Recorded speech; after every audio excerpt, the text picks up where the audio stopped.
तर भक्तीचा श्वास होता. आणि खरोखर या ठिकाणी उपस्थित या वातावरणामध्ये चंदन दादांचे वातावरण निर्माण केलेलं आहे. सर्वांचं शब्दसुंदराने अगदी सुमधुर आवाजामध्ये स्वागत केलेलं आहे.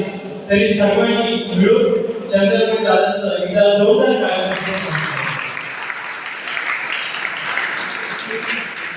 यानंतर ज्या कार्यक्रमाची आपण आतुरतेने वाट पाहत आहोत तो म्हणजे संन्यास दीक्षाविधी सोहळा. आज ज्यांचा संन्यास दीक्षाविधी या ठिकाणी संपन्न होत आहे अशा धर्मकुमारी पूजा सुरेश ओबे ह्या अनन्य गतीने परमेश्वराला शरण जात आहे. परमेश्वर आपल्याला मागतात तरी काय, फक्त एक जन्म, आणि तो सुद्धा हा जीवाकडून दिला जात नाही. मरणोत्तरच्या जीवात ते काही असेल हा काय दिसेल. आपल्याकडे परमेश्वराला देण्यासारखं काहीच नाही. कारण ही सृष्टी, हे जे काही आपण दृश्यावर जे पदार्थ बघत आहोत, सगळ्या गोष्टी परमेश्वराच्या आहेत. आणि तुझे तुला आरती देवा शेवटी मागतून प्रेम करा, असा तो भाव आपल्याला या ठिकाणी परमेश्वराच्या श्रीचरणी अर्पण करावा. यानंतर श्री गुरुवर्यांना मी विनंती करतो की या ठिकाणी आजचे ज्या दीक्षार्थी आहेत त्यांचा संन्यास दीक्षाविधी संपन्न करावा.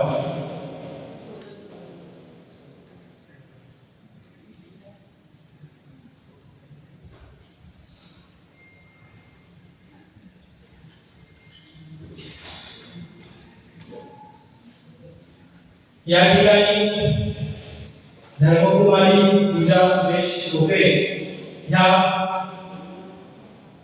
मामाजींना निमित्त करून परमेश्वराला अनन्य गतीने शरण जात आहे. तरी मी गुरुवर्यांना विनंती करतो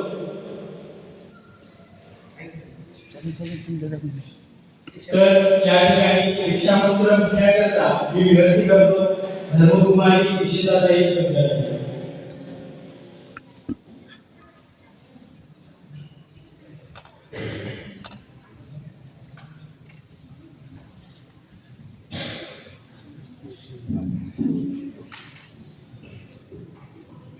सर्वज्ञ श्री चक्रधर स्वामी जय. शौचमी नमो कर्मी अधर्मी वासना वसी सुकलेल्या प्रभाशाला रक्षिवा शरणागता तुझ्याची मार्गी चालावी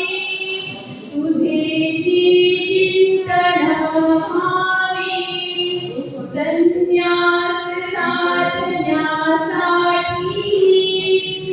रक्षिवा शरणागता तवाज्ञा मूढी झाली नमो शरण सर्वदा पदरी तू आता रक्षिवा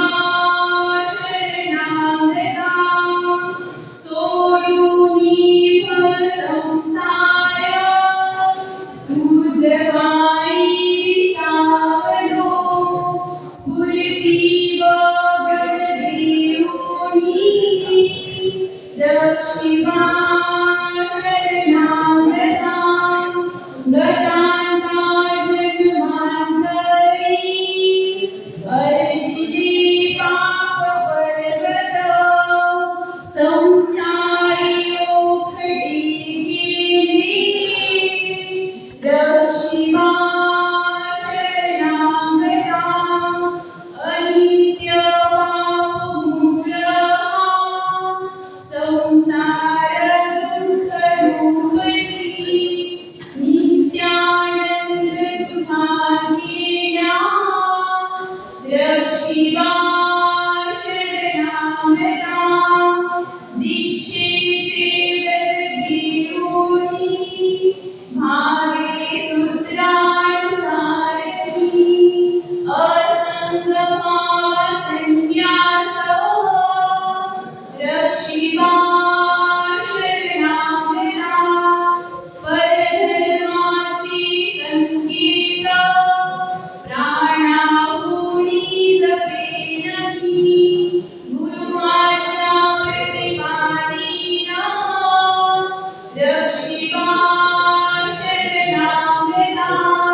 खऱ्या अर्थाने आनंदाची मांदी आहे, ज्ञानाची भर होती. ज्ञानाचा सुगंध पसरवणारी जणू गंगाच कुरकुरी अवतरली. आजचा हा त्रिवेणी संगमच म्हणावा लागेल.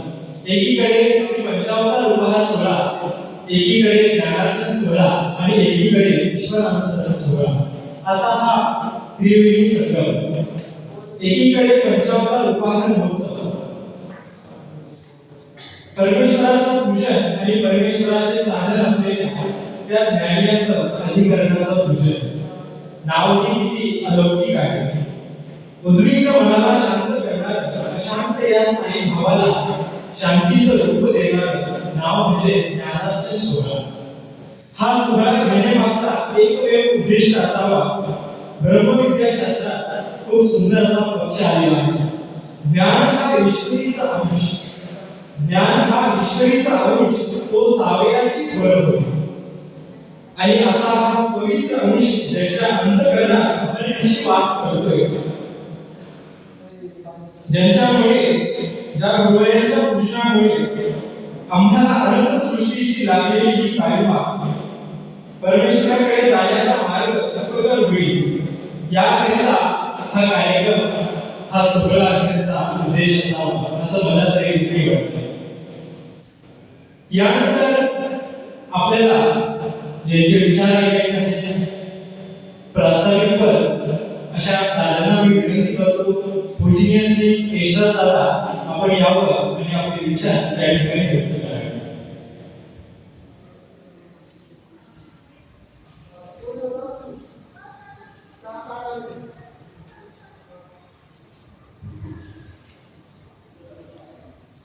जया वंदने विघ्न बाधानवादे, जया चिंतने साधकायोग साधे, प्रसादातया वासनिका सुगोत्रा, नमस्कार मे भिक्षुकास्थान मात्रा, नमस्कार मे भिक्षुकास्थान मात्रा.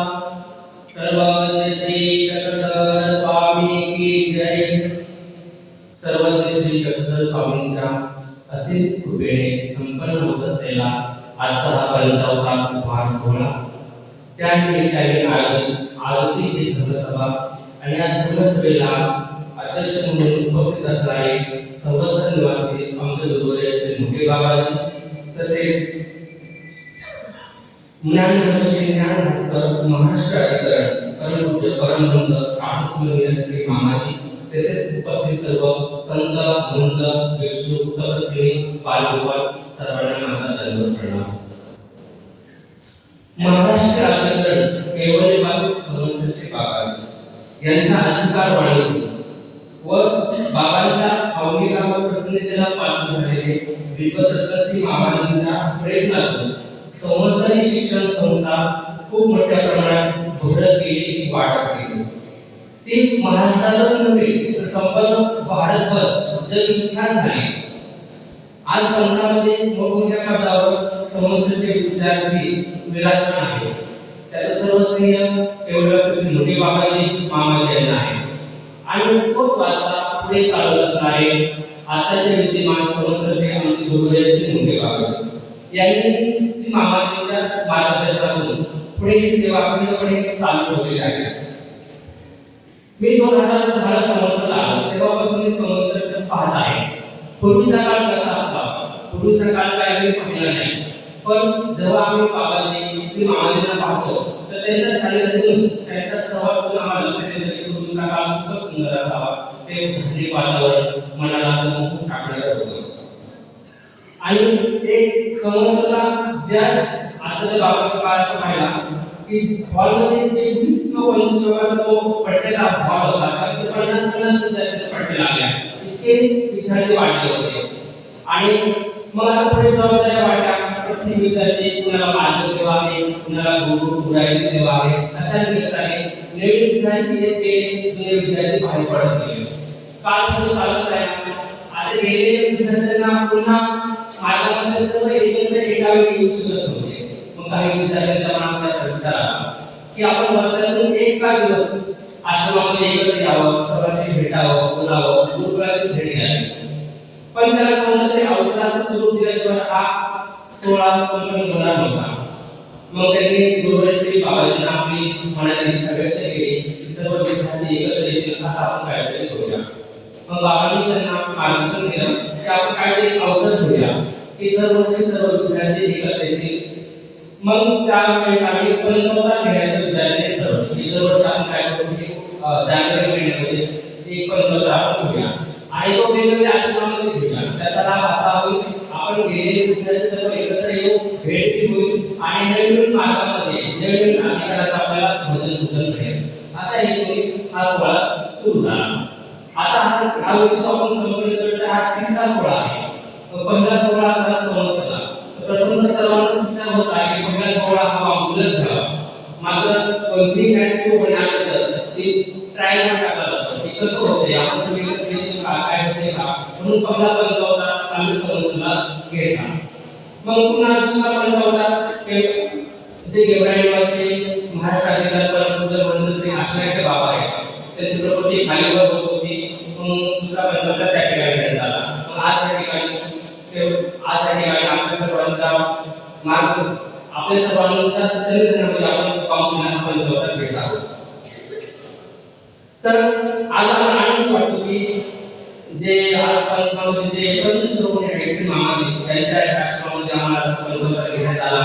काहीतरी भजन कीर्तनाचा लाभ या ठिकाणी घेण्यात आला. पंचवतार घेण्याचा हेतू हेच आहे की सर्व संतांचं दर्शन व्हावं, त्या ठिकाणी आम्हाला भजन पूजन व्हावं आणि काहीतरी शिकता यावं. तर जमलेल्या विद्यार्थ्यांना मी सांगेन की आपण इथं आलाय अवसराचा लाभ घेऊन आहे. मात्र एक लक्षात घ्या की आपण ज्या ठिकाणी जातो कुणाच्या ठाया गेला त्याचा काहीतरी गुण घेऊन जावं आणि हा तर गुणाचा सागर आहे. वांगुळमध्ये कशाची कमतरता नाही. श्री मामाजीकडे पाहिलं कोणताही गुण त्याच्याकडे नाही असं नाही, सर्व गुणांनी संपन्न आहे. त्याचे वेळेचं महत्व बघा कोणती गोष्ट. तर सर्व विद्यार्थ्यांनी सांगेल की आपण त्या पंचवतारातून श्री मामाजींचे काही गुण आहेत त्यांच्या सगळ्या जमातीत राहिलेले विद्यार्थी आहेत त्या ठिकाणी आणि त्या ठिकाणी आपण हा ठीक आहे काही माणसं बोलायचं म्हणजे ते होते. तर एक माझी समस्या आम्हाला होती पार पाडण्याचा.